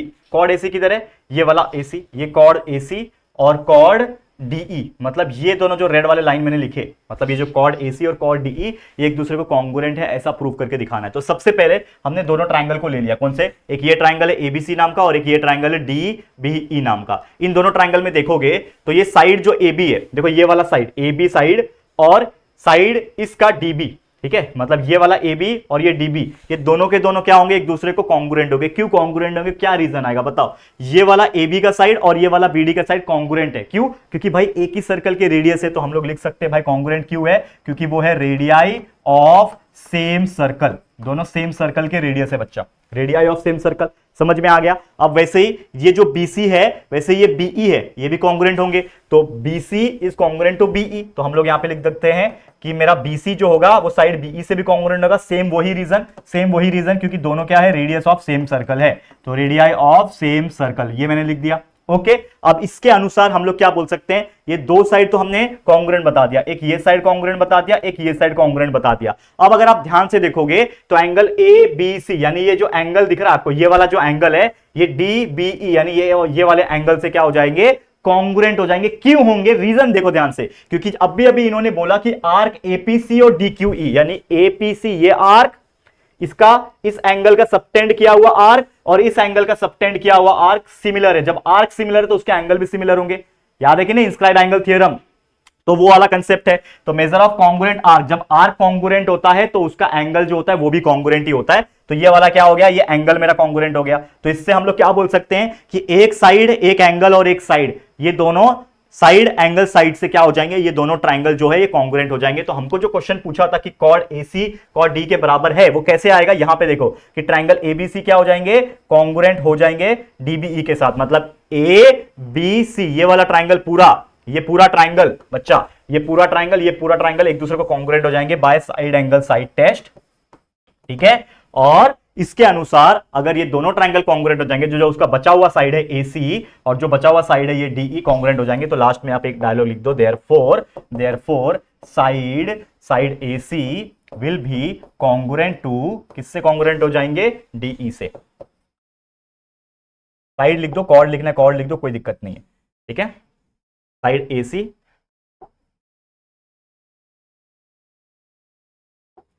AC ये वाला congruent to DE, side DE, ठीक है। और ये क्यों आया, रीजन लिख दो, that is corresponding side of congruent triangle. समझ में आ गया। तो इस तरीके से हमने ये चीज को सॉल्व करके दिखा दिया। उम्मीद करता हूं आपको ये चीज बड़े आराम से समझ में आ गया होगा। तो साइड AB या फिर कॉर्ड AC, जो भी आपको बोलना है, ये हमने प्रूव करके दिखा दिया। तो ऐसे क्वेश्चंस बनेंगे, दिखने में टफ लगता है, लेकिन हेल्प क्या हो जाता है कि बहुत सारी चीजें हमें सॉल्व करके दी हुई होती है और एक्टिविटी में, तो बस उसको देख के समझना है और ऑटोमेटिकली चीजें सॉल्व होती जाती है। चलिए आगे बढ़ जाते हैं। नेक्स्ट क्वेश्चन, 10वां क्वेश्चन पे आए हैं, इसको समझो बच्चा। देखो अभी बहुत लंबा सफर करना बाकी है, अभी तो हम लोग लगभग 40-50% के इस पे पहुंचे हैं, क्योंकि और 22 कुछ एग्जांपल है, 10-22 एग्जांपल, अभी 10वें पहुंचे हैं, 22 या 23 एग्जांपल करना है, तो टाइम लगेगा। बच्चे एकदम कुर्सी की पेटी बांध लेना, पानी वानी साथ में लेके बैठना, छोड़ के मत जाना, बस इतना एक रिक्वेस्ट है, ध्यान से देखते रहना। चलिए, तो यहां पे एक फिगर है जिसमें बोल रखा है कि कॉर्ड PQ, ये देखो कॉर्ड PQ मतलब ये वाला कॉर्ड PQ जो कॉर्ड है, ये RS जो कॉर्ड है, ये एक दूसरे को पॉइंट कर रहे हैं एक पॉइंट पे जो कि T पॉइंट है। हमें प्रूव करना है कि एंगल STQ जो है, यानी STQ मतलब कौन सा, STQ, यानी ये वाला जो एंगल है दिख रहा है आपको, ये एंगल जो है हाफ ऑफ आर्क PR, ये angle half of arc PR है, मतलब इस आर्क का, इस PR जो है, इस PR आर्क का हाफ है, ऐसा हमें प्रूव करके दिखाना है। और हाँ, arc PR plus arc SQ, मतलब ये वाला आर्क और ये वाला आर्क का प्लस है, ठीक है। मतलब क्या बोल रहा है कि ये जो एंगल है is half of the sum of this two arc, ऐसा बोल रहा है हमें, ठीक है। चलो इसमें वैल्यूज पुट ऑन करेंगे हम लोग, वैल्यूज फिलअप करते हैं। तो सबसे पहले क्लियरली एक पता चल जाता है हम लोग को कि यहां पे कि जो मेजरमेंट ऑफ एंगल STQ जो होगा, STQ यानी ये जो एंगल दिख रहा है आपको, ये एंगल STQ जो होगा वो क्या हो जाएगा, SPQ। अगर आप देखोगे यहां पे कि यहां पे जो एंगल है मेरा SPQ, यानी ये एंगल, और प्लस अगर हम बात करें यहां पे दैट इज PSR, यानी ये एंगल, तो इन दोनों से क्या हो जाएगा, वो एडिशन हो जाएगा। तो मैं ये क्या बोल सकता हूं, हमारा जो थियरम ऑफ एक्सटर्नल है, theorem of external division, external angle of A triangle जो है, उसके अनुसार हम लोग क्या बोल सकते हैं कि ये हमारा जो SPQ था, देखो ये SPQ मतलब ये जो एंगल है और ये जो एंगल है वो एडिशन हो जाएंगे PSR। तो यहां पे लिख दो मेजरमेंट ऑफ एंगल PSR, और ये क्यों हुआ, क्यों हो जाएंगे एडिशन में STQ के बराबर, क्योंकि भाई हमको पता है एक्सटर्नल एंगल जो है ये बन रहे हैं ना थ्योरम के अनुसार, theorem of the external angle of A triangle, तो एक्सटर्नल एंगल बन रही है एक ट्राइंगल के, तो उसके अनुसार ये दोनों प्लस हो जाए। अब ये SPQ जो है, अगर आप देखोगे तो ये जो एंगल है SPQ, देखो ध्यान से, ये जो एंगल SPQ है, किधर है देखो एंगल SPQ, तो ये जो एंगल है ये कौन सा आर्क को सबटेंड कर रहा है, ये वाले आर्क को सबटेंड कर रहा है, तो इसका नाम क्या है, SQ। तो हमने लिखा दैट इज ये हो जाएगा हाफ ऑफ SQ। आपको पता है इंस्क्राइब एंगल थ्योरम कि कोई भी एंगल जो होता है वो उसका हाफ ऑफ आर्क हो जाता है, that is angle SPQ is equal to half of arc, ये हो जाएगा आपका आर्क। लिखो यहां पे ये क्या हो जाएगा, हाफ ऑफ आर्क कौन सा आर्क हो जाएगा, दैट इज ये वाला आर्क एस क्यू, ठीक है, एस क्यू प्लस प्लस होगा ये वाला angle S P S R, तो पी एस आर, तो पी एस आर जो एंगल है यानी ये एंगल है, ये एंगल कौन से आर्क को सबटेंड कर रहा है, ये वाला, तो ये हो जाएगा that is half of arc P are, ठीक है, half of arc P are, ठीक है। और ये क्यों आया, इंस्क्राइब एंगल थ्योरम, आपको पता ही है भाई इंस्क्राइब एंगल थ्योरम क्या होता है, ये हमने पढ़ाया हुआ है। तो आर्क एस क्यू दिया है क्या, हमें आर्क एस क्यू दिया है क्या, नहीं दिया, हमको बस इसमें वैल्यू नहीं डालना है, बस सॉल्व करके दिखाना है। तो हम लोग ने बोला इसमें भी हाफ कॉमन है, इसमें भी हाफ कॉमन है, तो हमने हाफ कॉमन निकाल दिया, अंदर बचेगा सिर्फ और सिर्फ measurement of arc S Q plus measurement of arc P are, खत्म कहानी। यही चीज आपको बस बताना था, यही चीज आपको पूछा था कि एंगल एस टी क्यू जो होगा, ये इधर पे क्या है, measurement of angle S T Q ही तो चल रहा है, तो measurement of angle S T Q is equal to half of arc P R, देखो पी आर ये वाला है, बस इधर इधर कर लेना, कुछ दिक्कत नहीं है, इसका इधर कर दो, इसका उधर कर दो, कोई दिक्कत नहीं है। तो half of arc P are plus S Q, तो हमने S Q plus P R लिखा है, कोई बात नहीं, एक ही बात है, ठीक है। तो इस तरीके से ऐसे क्वेश्चंस आएंगे, सॉल्व करना है। कंसेप्ट इंपॉर्टेंट था यहाँ पे, कंसेप्ट क्या था कि आपको पता होना चाहिए कि कभी भी कोई एंगल बन रहा है तो उसका आर्क हाफ हो जाता है, ये एंगल आपको इंस्क्राइब एंगल थ्योरम पता होना चाहिए, तो ये पता रहेगा तभी तो आप सॉल्व करोगे ना। चलो नेक्स्ट एग्जांपल पे चलते हैं, इसको भी आप ध्यान से समझो क्या बोल रहा है, ठीक है, थोड़ा पढ़ो ध्यान से एकदम। क्या बोल रहा है कि एक ट्राइंगल एंगल है inscribe in the semi circle is the right angle, prove that result by completing the following activity, ठीक है। इसमें बोल रखा है कि एंगल एबीसी एक इंस्क्राइब एंगल है सेमी सर्कल के अंदर, तो एबीसी जो है ये एक एंगल इंस्क्राइब हो रहा है एक सेमी सर्कल आर के अंदर, ठीक है। प्रूफ करना है कि एबीसी एक राइट एंगल ट्राइंगल है, ऐसा प्रूफ करके दिखाना है कि ये जो एबीसी है यानी ये जो एंगल है ये 90 डिग्री है, ऐसा प्रूफ करके दिखाना है, राइट एंगल ट्राइंगल बन रहा है, राइट एंगल बन रहा है। तो सबसे पहले मुझे पता है कि ये जो एसी है, क्लियरली बोल रखा है कि वो क्या है, सेमी सर्कल बन रहा है, तो मतलब मेरा जो एसी वाला लाइन है ये हाफ लाइन होगा, तो ऑब्वियसली ये क्या होगा, एक सेमी सर्कल होगा, तो डायमीटर है, तो एसी मेरा डायमीटर है, तो half of arc A X C, तो ये जो ए एक्स सी जो आर्क है ये पूरा एक हाफ सर्कल में बन रहा है, तो इस ए एक्स सी का मेजरमेंट कितना होगा, हमने पढ़ा था याद है कि measurement of a semi circle arc कितना होता है 180 डिग्री, क्योंकि वो पूरे सर्कल का आधा होता है, तो ये डायरेक्टली आ जाएगा 180 डिग्री, बराबर। तो आर्क AXC का वैल्यू क्या हो जाएगा 180 डिग्री, ठीक है। अब आर्क AXC जो है ये इंटरसेप्ट हो रहा है इंस्क्राइब एंगल ABC द्वारा, ठीक है, इंटरसेप्ट हो रहा है, तो हम लोग बोल सकते हैं कि एंगल जो ABC होगा वो क्या हो जाएगा, ABC is equal to half of 180 हो जाएगा, हाफ ऑफ 180 हो जाएगा, हाफ ऑफ AXC वैल्यू, ऐसा लिखो ABC is equal to half of measurement of arc ये वाला जो कि है AXC, और ये क्यों आया, इंस्क्राइब एंगल थ्योरम। अभी भी इसके पहले वाले एग्जांपल में भी देखा था, कभी भी कोई एंगल बनता है उसका जो मेजरमेंट होता है वो उसके सबटेंड किए हुए आर्क के हाफ होता है, तो half of arc AXC that is the inscribe angle theorem, पढ़ा चुका हूं दोस्तों सर्कल वाले चैप्टर में, ठीक है। तो half multiply by arc AXC का वैल्यू 180 डाल दो, 180 कैलकुलेट करो, 2 1 2 290 है, तो आपका आंसर रहेगा 90। और अगर आपका ABC यानी ABC इसका एंगल 90 डिग्री है तो सीधा सीधा इसका मतलब ये है कि ये मेरा एंगल जो होगा ABC ये एक राइट एंगल होगा, करेक्ट है, यही बताना था आपको, तो आपने 90 डिग्री प्रूफ करके दिखा दिया, और इस प्रकार से आपने ये बता दिया कि भाई ये एक राइट एंगल है। क्लियर, समझ में आया बच्चा? तो उम्मीद कर रहा हूं ये चीज आपको बहुत आसानी से क्लियर हो गया होगा। चलते हैं नेक्स्ट टाइप के क्वेश्चन की तरफ। अगला क्वेश्चन समझो, क्वेश्चन को क्या बोल रहा है, क्या बोल रहा है, एक सर्कल है, ओ सेंटर है, कंप्लीट द टेबल। इसमें बोल रहा है माइनर आर्क और मेजर आर्क बताना है और कुछ नहीं, तो डायग्राम से देख के ही समझ में आ जाएगा बच्चा कि कौन सा माइनर होता है कौन सा मेजर होता है। तो सबसे पहले भाई सबसे छोटा आर्क दिख रहा है AXB, लिख दो यहां पे AXB। मेजर आर्क क्या दिख रहा है यहां से AYB, बड़ा वाला AYB, ठीक है। अब मुझे बताओ AXB का वैल्यू क्या, मेजर क्या है, तो मुझे आपको मैंने बताया था कभी भी जो आर्क होता है AXB उसका ही जो सेंट्रल एंगल होता है वही उसका एंगल बन जाता है। तो अगर ये 100 डिग्री दिया है तो आर्क AXB का वैल्यू भी क्या होगा 100 डिग्री होगा। कंसेप्ट, आर्क AXB का वैल्यू 100 डिग्री, क्योंकि एंगल AOB का दिया हुआ है ना उसके सेंट्रल एंगल का, तो 100 डिग्री होगा। AYB बड़े वाले आर्क का कितना होगा, टोटल सर्कल कितना होता है 360 होता है, तो 360 में से माइनस कर दो 100 को, आपका आ जाएगा 260 डिग्री। तो आपका AYB यानी मेजर आर्क का वैल्यू आ गया 260 डिग्री। अब बताओ इससे सिंपल हो सकता है क्या चीजें, इससे सिंपल और कुछ नहीं हो सकता। उम्मीद करता हूं कि आप लोग को ये बहुत ही आसानी से समझ में आ गया होगा। अब बढ़ते बच्चा आगे, और एक क्वेश्चन है सर्कल चैप्टर का, देख लेते हैं इसको, ये क्या है देख लो इसको, मजेदार है। क्या बोल रहा है, क्वाड्रिलेटरल है MRPN, डायग्राम तो दिख नहीं रहा है, साइक्लिक है, तो साइक्लिक क्वाड्रिलेटर का अगर आपको डायग्राम बनाना है तो डायग्राम कहीं पे साइड में बना के रख लो, ठीक है। क्या करते हैं साइक्लिक क्वाड्रिलेटर में, जैसा मैंने बताया क्या करना होता है, बस एक सर्कल ऐसा जोड़ देना होता है, ठीक है। ये बन गया आपका साइक्लिक क्वाड्रिलेटर, नाम दे दो ABCD, ABCD नाम है, क्या नाम है, MRPN नाम है, सॉरी MRPN, एन, यही नाम है। ठीक है, चलो ठीक है। क्या बोल रहा है कि आर का वैल्यू दे रखा है 5x माइनस 13, देखो लिख के रखा है यहां पे। आर का वैल्यू, एंगल आर का वैल्यू है 5x माइनस 13 डिग्री, एन का वैल्यू है 4x प्लस 4 डिग्री। हमें बोल रहा है कि आप आर का और एन का वैल्यू निकाल के दिखाओ बाय कंप्लीटिंग दिस एक्टिविटी। कैसे करोगे सॉल्व, देखो ध्यान से समझना, बहुत मजेदार होता है ये साइक्लिक क्वाड्रिलेटरल, लेकिन कंसेप्ट इज इंपॉर्टेंट ना। तो सबसे पहले क्लियरली बोल रखा है कि एमआरपीएन एक साइक्लिक क्वाड्रिलेटरल है। क्या है ये? एक साइक्लिक क्वाड्रिलेटरल है। और साइक्लिक क्वाड्रिलेटरल का कुछ रूल हमने पढ़ा हुआ है कि in cyclic quadrilateral opposite angles are supplementary to each other. मतलब सप्लीमेंट्री मतलब दोनों को प्लस करके 180 आता है। तो हम लोग बोल सकते हैं, यहां पे देखो लिख के भी दिया है, the opposite angles of a cyclic square are supplementary. क्या होता है? सप्लीमेंट्री होता है। और सप्लीमेंट्री का मतलब आप सब जानते हैं, प्लस करके 180, यानी कि इसके अपोजिट एंगल, एंगल एम और पी, इन दोनों को प्लस करोगे तो 180 आएगा। और एंगल आर और एंगल एन, यानी एंगल आर और एंगल एन को प्लस करोगे तो 180 आएगा। हमें काम किस चीज का है? आर और एन का है, तो वही लेंगे। एम और पी से हमें फिलहाल मतलब नहीं है, आर और एन से मतलब है। तो angle R plus angle N जो होगा वो मिला के 180 डिग्री होगा। एंगल आर का वैल्यू दे रखा है 5x माइनस 13, एंगल एन का वैल्यू दे रखा है 4x प्लस 4, इन दोनों को प्लस कर दो तो क्या होगा? कैसे सॉल्व करोगे? देखो 5x माइनस 13, देखो अब मैं कैसे सॉल्व करता हूं आपके सामने। ये जो बॉक्सेस है पहले इसको मैं मिटा दूं, आपके सामने मैं सॉल्व करके दिखाता हूं। देखो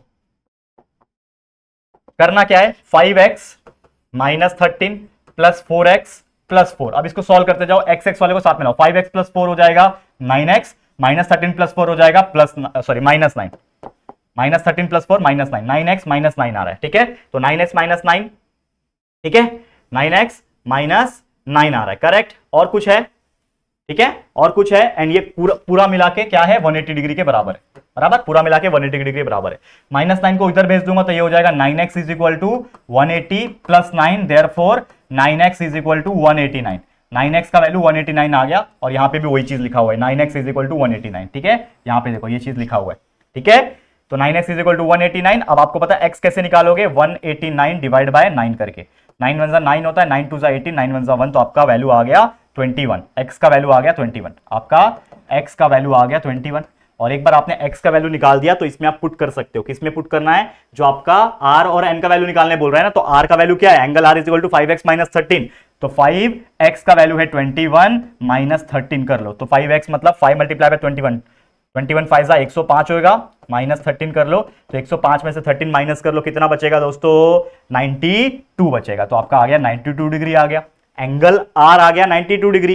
वैसे एंगल एन निकालना है 4x प्लस 4 करके, तो 4x, तो 4x का वैल्यू 21 है प्लस 4, तो ये कितना हो जाएगा? 21 4 84 होता है, प्लस 4 इज 88, तो आपका आ गया आंसर 88।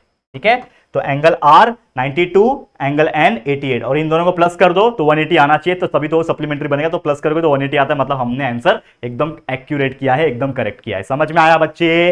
क्लियर है? तो उम्मीद कर रहा हूं कि आप लोग को यहां तक बड़े दिलचस्पी के साथ, बड़े जबरदस्त तरीके के साथ समझ में आ गया होगा। बच्चा थोड़ा सा मेरे को एक घुट पानी पीने दो, क्योंकि मेरा गला पूरा सूख चुका है, कंटिन्यूअस बोले जा रहा हूं मैं।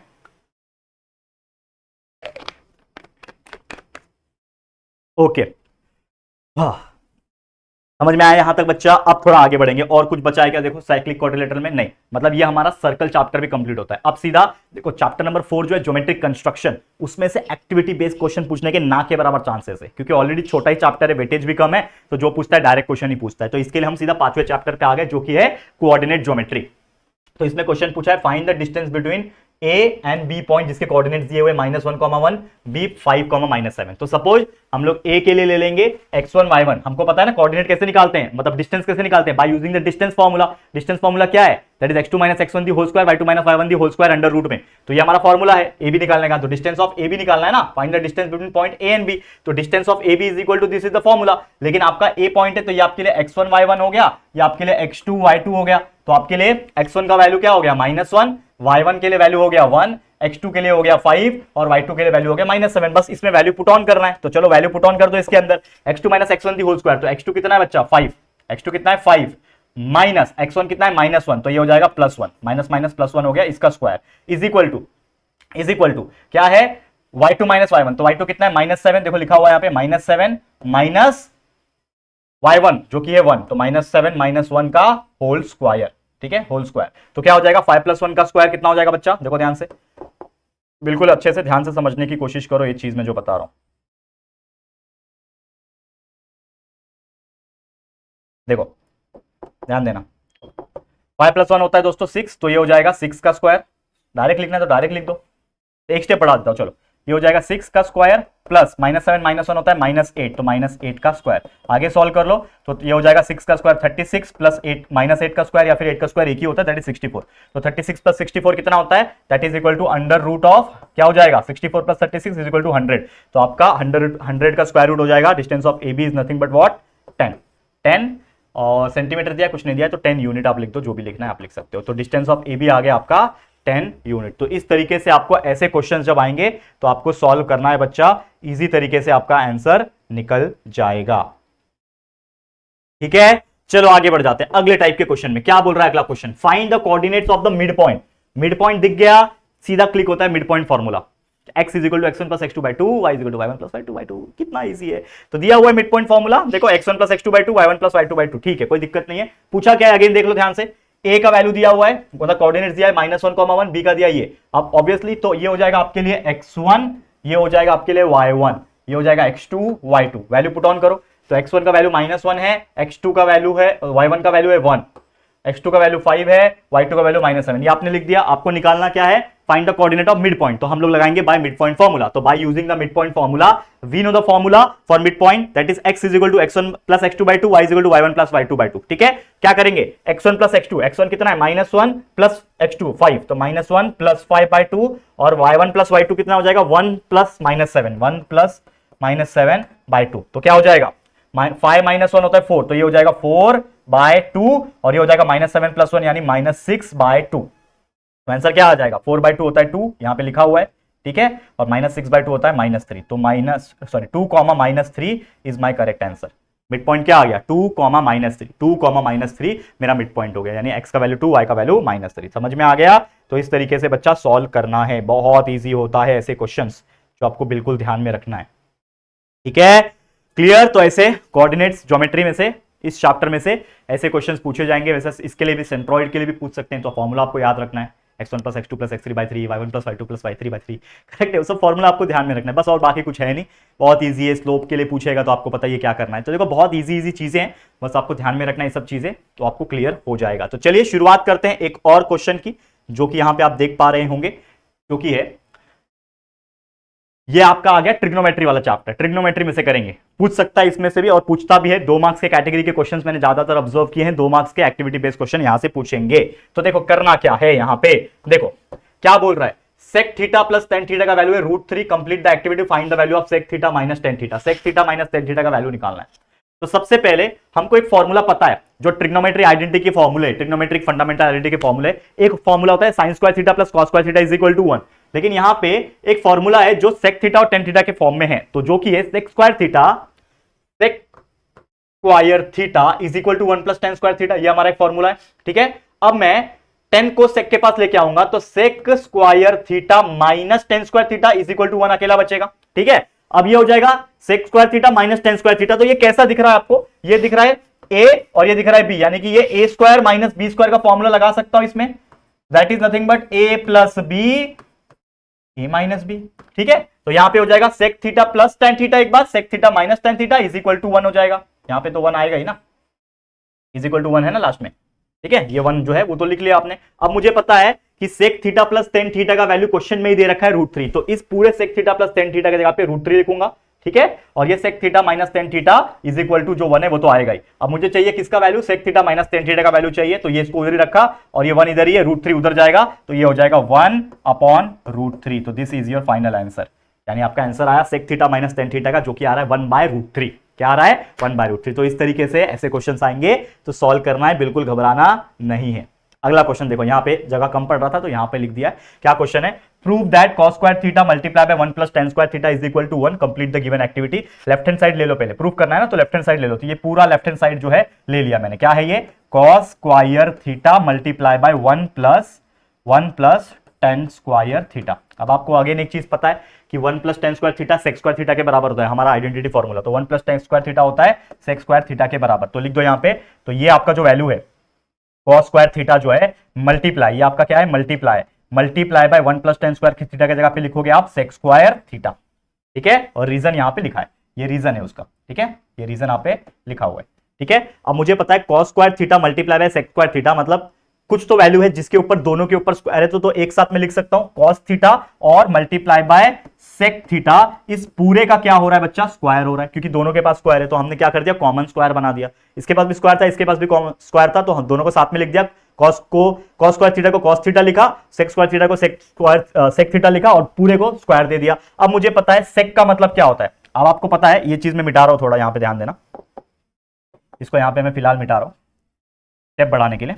देखो ध्यान देना क्या हो रहा है, ये कॉस थीटा तो वैसे का वैसे ही है, मल्टीप्लाई बाय सेक थीटा का मतलब क्या होता है, 1 by cos theta. Sec theta मतलब क्या होता है, 1 अपॉन कॉस थीटा, और ये पूरे का क्या है, स्क्वायर है। अब ये कॉस थीटा कैंसिल, क्या बचा, सिर्फ 1 बचा, और इसका square 1 square is equal to 1, and ये किसके बराबर आ गया, is equal to right hand side के बराबर आ गया। हेंस प्रूफ लिख देना लास्ट में, इज इक्वल टू आरएचएस। तो 1 हमने निकालना था, निकाल दिया, 1 आ गया आंसर। तो इस प्रकार से कभी भी कोई क्वेश्चन आया प्रूफ दैट के लिए आप आराम से इसको सॉल्व करके दिखा सकते हो। ठीक है, क्लियर है, आगे बढ़े, चलिए शुरू करते हैं।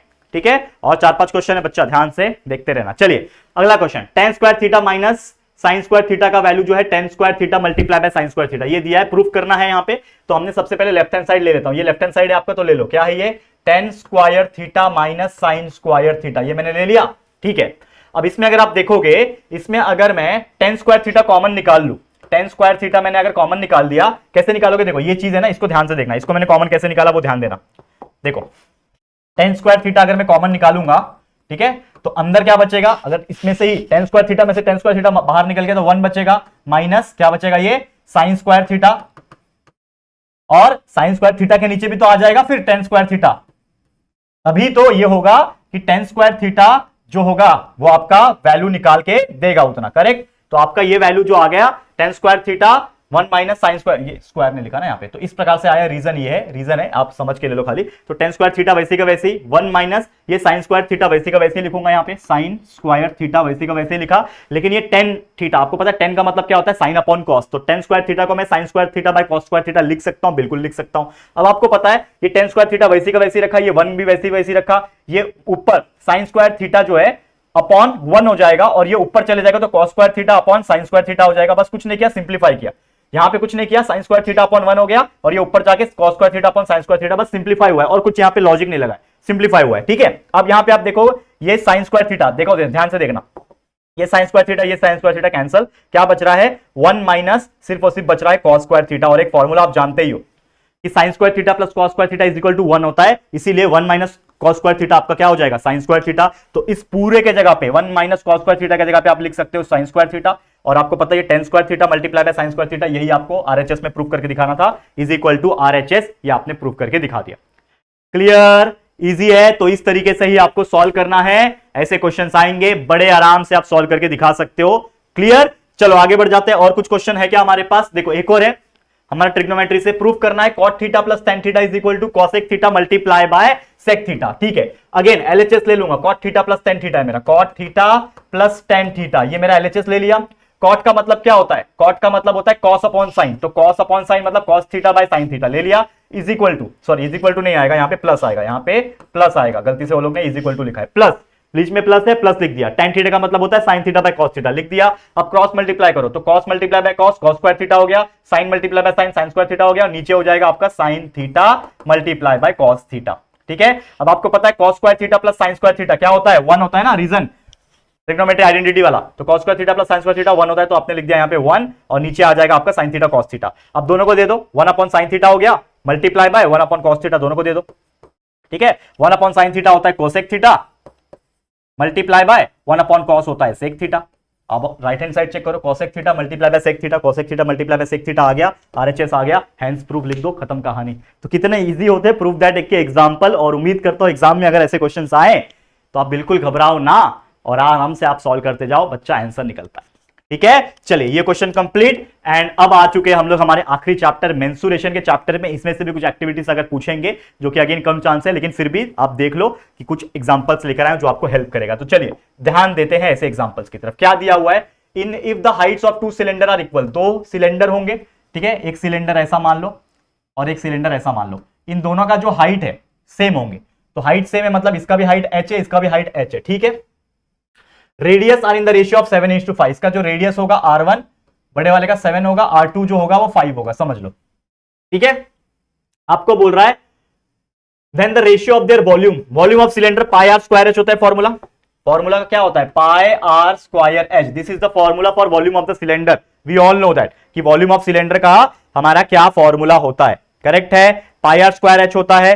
अब समझ लो हमारे पास दो वॉल्यूम थे, मतलब दो सिलेंडर है, तो आपको पता है इसका अगर मैं रेशियो निकालू volume of cylinder 1 C1 upon volume of cylinder 2, इसका मैं वॉल्यूम निकालू तो ये हो जाएगा पाई, पहले वाले सिलेंडर के लिए R1 स्क्वायर हो जाएगा और H तो हाइट तो सेम ही है तो पाई आर स्क्वायर H, और दूसरे वाले के लिए पाई मल्टीप्लाई बाय R2 का स्क्वायर मल्टीप्लाई बाय H। आपको पता है ये पाई कांस्टेंट है, पाई पाई कैंसिल हो गया, H सेम है क्योंकि H दोनों का हाइट इक्वल है ऐसा बोल के रखा है, तो H सेम हो गया, तो क्या बच रहा है सिर्फ और सिर्फ R1 का स्क्वायर अपॉन R2 का स्क्वायर बच रहा है, तो R1 अपॉन R2 हो जाएगा, तो R1 अपॉन R2 का स्क्वायर हो जाएगा खाली, ठीक है। तो R1 का वैल्यू कितना है बड़े वाले का 7 है, तो 7 का स्क्वायर अपॉन R2 कितना है 5 है, तो 5 का square and that will be equal to 49 upon 25, तो this is the ratio, this is the ratio 49 upon 25 जो है वो आ रहा है आपका रेशियो। तो उम्मीद कर रहा हूं कि आप लोगों को ये बहुत ही अच्छी तरीके से समझ में आ गया होगा, ठीक है, क्लियर है, यहां तक कोई दिक्कत है बच्चा,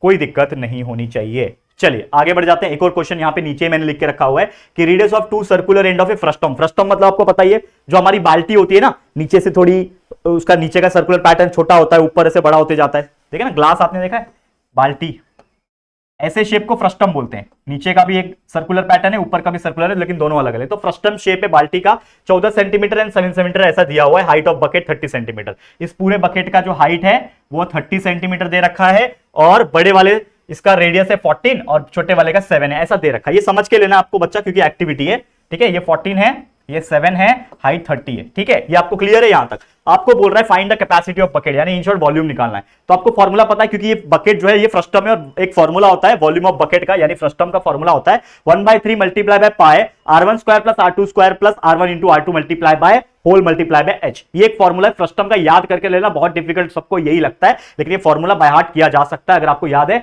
तो इजी हो जाएगा। तो इसमें रेडियस बड़ा वाला 14 दिया है, छोटा वाला R2 7 दिया, हाइट 30 दिया, बस इसमें डालना है और कुछ नहीं, तो 1/3 पाई का वैल्यू होता है 22/7 लिख दिया, R1 का स्क्वायर, तो R1 कितना है 14 का स्क्वायर प्लस R2 का स्क्वायर यानी 7 का square plus R1 into R2 यानी 14 multiply by 7 multiply by height 30 है। अब इसको बस और कुछ नहीं करना है बच्चा, सॉल्व करना है, ठीक है, और कुछ नहीं करना है, यहाँ पे सॉल्व करना है, तो इसको मैं थोड़ा मिटा रहा हूं सॉल्व करने के लिए, यहाँ पे ध्यान देना, और कुछ नहीं कर रहा हूं, बस मिटा के सॉल्व करने के लिए है, ठीक है। तो क्या है, क्या हो जाएगा, ये हो जाएगा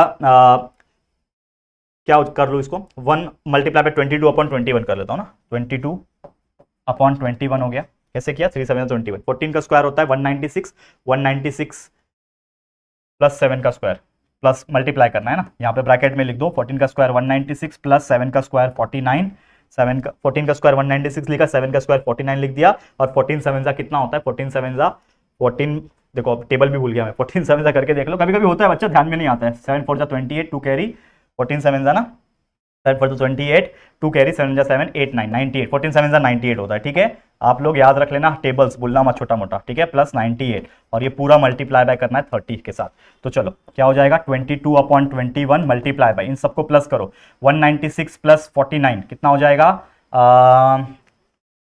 अगर ये 200 होता तो 249 में से 4 कम कर दो, 245 हो गया, 245 प्लस 98, 245 प्लस 98, देखो मैं कैलकुलेटर ले सकता हूँ बच्चा यहाँ पे क्योंकि मेरे को टाइम बचाना है ना, मेरे को यहाँ पे फटाफट कंप्लीट करना है, तो मैं यहाँ पे कैलकुलेट कर रहा हूँ कैलकुलेटर लेके, तो मैं 196 को पहले प्लस करूंगा 49 से और इसको प्लस करूंगा अगेन 98 से, ठीक है, ये आ गया 343, ये पूरा मिला के 343 आ गया मल्टीप्लाई बाय 30, ठीक है।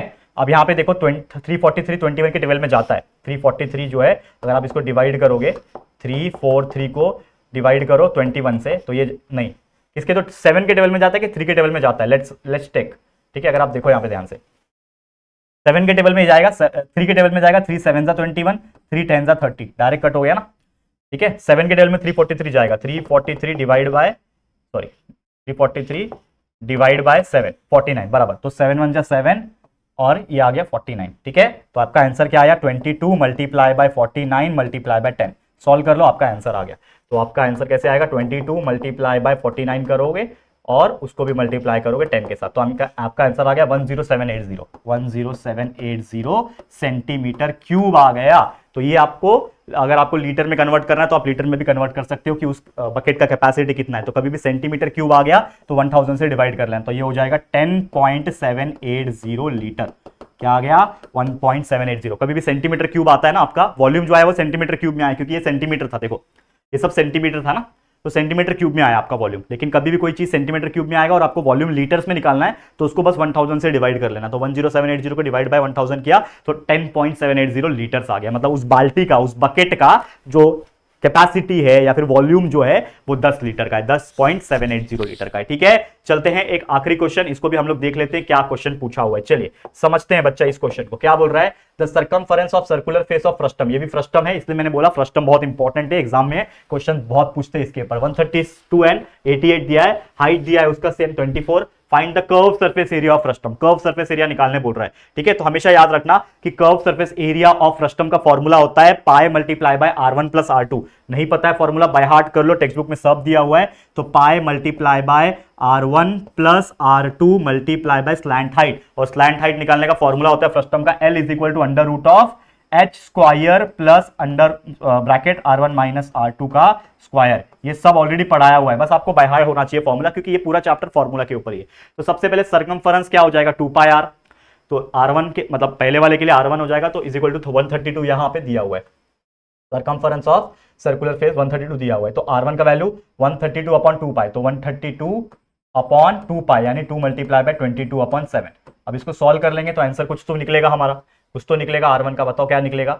132 ऊपर जाएगा 7, तो 132 multiply by 7 upon 2 into 22।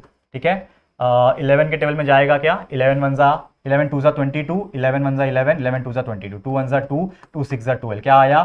6 multiply by 7 upon 2, 42 upon 2 यानी 21 सेंटीमीटर आ गया। ठीक है, ये आ गया 21। वैसे ही आपका ये निकाल लो, आपका R2 भी निकाल लो। तो R2 कैसे निकलेगा? 88 अपॉन 2 पाई से निकलेगा। कैसे 88 अपॉन 2 पाई? क्योंकि आपको ये दिया हुआ है ना 2 पाई r, मतलब जो आपका सर्कमफरेंस है वैल्यू जो है सेकंड वाले के लिए, तो 2 पाई r इज इक्वल टू 88 आपको दिया हुआ है। तो इसमें हम लोग को R2 निकालना है ना, तो R2 will be equal to what? R2 is equal to 88 upon 2 pi, तो 88 अपॉन 2 मल्टीप्लाई बाय पाई यानी 22 अपॉन 7। ठीक है, तो यहाँ पे भी सेम वही कंसेप्ट, तो 88 मल्टीप्लाई बाय 7 ऊपर जाएगा, नीचे आ जाएगा 2 मल्टीप्लाई बाय 22, 22 1 जा 22, 22 4 जा हो जाएगा, 2 1 जा 2, 2 2 जा 4, यानी कितना हो जाएगा? 2 मल्टीप्लाई बाय 7 यानी 14 सेंटीमीटर। तो आपका R2 का वैल्यू आ गया 14। रेडियस 1 आपका आ गया 21 सेंटीमीटर। रेडियस 1 कितना आया आपका? रेडियस 1 21 आया, रेडियस 2 14 आ गया। बस इसमें वैल्यू पुट ऑन कर देना है, तो इसका स्क्वायर हो जाएगा हाइट का square plus R1 minus R2। तो हाइट का स्क्वायर, हाइट कितना दिया है? 24 दिया हुआ है, तो 24 का square plus R1 minus R2। तो R1 कितना है मेरे पास बच्चा? R1 21 माइनस 14 यानी 7 का स्क्वायर। तो डाल दो इसके अंदर, वैल्यू कैलकुलेट कर लो, आपका आंसर आ जाएगा। तो 24 का स्क्वायर होता है आई गेस 576 होता है, जहां तक मुझे याद है 576 होता है। देखो मेरे को बिल्कुल याद था। तो इसको हम लोग कैसे निकालेंगे? अंडर रूट में 576 माइनस 7 का स्क्वायर होता है 49, प्लस है माफ करना। तो 576 प्लस 49 कितना होता है? कितना होता है? 576 प्लस 49 कर लो, कितना हो जाएगा? इन दोनों को प्लस करोगे तो होता है 625। तो अंडर रूट ऑफ 625 किसका स्क्वायर रूट है? 25 का स्क्वायर रूट है, तो आप लिख दो यहाँ पे 25 सेंटीमीटर। तो आपका वैल्यू आ गया किसका? ये L का वैल्यू आया, स्लैंट हाइट का वैल्यू 25 आ गया। अब स्लैंट हाइट का वैल्यू 25 आ गया, बाकी इसमें है तो डाल दो। तो pi multiply by R1 into R2। तो हम लोग क्या करेंगे? इसमें वैल्यूज को पुट ऑन करेंगे। देखो आपके सामने सब कुछ कर रहा हूं, इसको मैं मिटा रहा हूं फिलहाल में, और यहाँ पे जगह खाली करके ये आपके यहाँ पे सॉल्व करके दिखाऊंगा। देखो कुछ नहीं करना है, फॉर्मूला है आपका, क्या निकालना है आपको? मेन चीज क्या निकालना था? कहां गया? Curve surface area. Curve surface area का फॉर्मूला क्या है? पाई ब्रैकेट में R1 प्लस R2 मल्टीप्लाई बाय L। तो पाई का वैल्यू है 22/7 ब्रैकेट में R1 प्लस R2 यानी 21 प्लस 14 बराबर R1 प्लस R2, 21 प्लस 14 एंड पूरा मल्टीप्लाई बाय स्लैंट हाइट जो कि है 25। अब इसको सॉल्व कर लो, आपका आंसर आ जाएगा। तो कैलकुलेटर मेरे हाथ में ले लेता हूं मैं और आपके सामने यहाँ पे पूरा सॉल्व करता हूं और बता देता हूं। ठीक है, तो क्या करना है? 22/7 को मल्टीप्लाई करना है। देखो यहाँ पे एक स्टेप बढ़ा लेता हूं, यहाँ पे ध्यान से देखना, एक स्टेप बढ़ा लेता हूं। तो 22/7 multiply by 14 plus 21 is nothing but 35।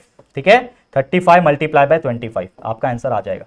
Solve कर लो, तो 7 1 जा 7, 7 5 जा 35, मतलब आपका आंसर आएगा 22 मल्टीप्लाई बाय 5 मल्टीप्लाई बाय 25। तो आपका आंसर आ जाएगा 22 मल्टीप्लाई बाय 5 मल्टीप्लाई बाय 25। तो आपका आंसर आ गया 2750, ठीक है, 2750 इज द करेक्ट आंसर। तो इस तरीके से आप लोग ने करेक्ट आंसर निकाल दिया और देख सकते हो इतना बेहतरीन पूरा का पूरा लगभग 1 घंटा 10-15 मिनट के अंदर हमने आपको पूरा का पूरा सॉल्व करके दिखा दिया है और उम्मीद करता हूं आपको ये सब चीज क्लियर हो गया होगा। तो इसी के साथ ये पूरा 100% हमने ये सभी चैप्टर्स के आप लोग को जितने भी एक्टिविटी चाहे 2 मार्क्स वाले हो 3 मार्क्स वाले हो सब चीज करा दिया और होपफुली इसमें से कुछ क्वेश्चंस एग्जाम में पूछ ले या फिर इसके जैसा पूछ ले, कंसेप्ट भी क्लियर हो गया होगा तो आप डेफिनेटली सॉल्व करके दिखाओगे। तो आज के लिए इतना ही। ये वीडियो आपको कैसा लगा है दोस्तों जरूर से कमेंट करके बताना। वीडियो पसंद आए तो प्लीज वीडियो को लाइक करना, शेयर करना अपने सभी दोस्तों के साथ और फर्स्ट टाइम आए हो चैनल पे तो फटाफट से हमारे चैनल को सब्सक्राइब करके बेल आइकन को भी प्रेस कर देना ताकि वीडियोस की जो नोटिफिकेशन है वो आप लोगों को मिलती रहेगी। ठीक है फ्रेंड्स, तो चलो जल्दी मिलेंगे फिर एक और नई वीडियो में।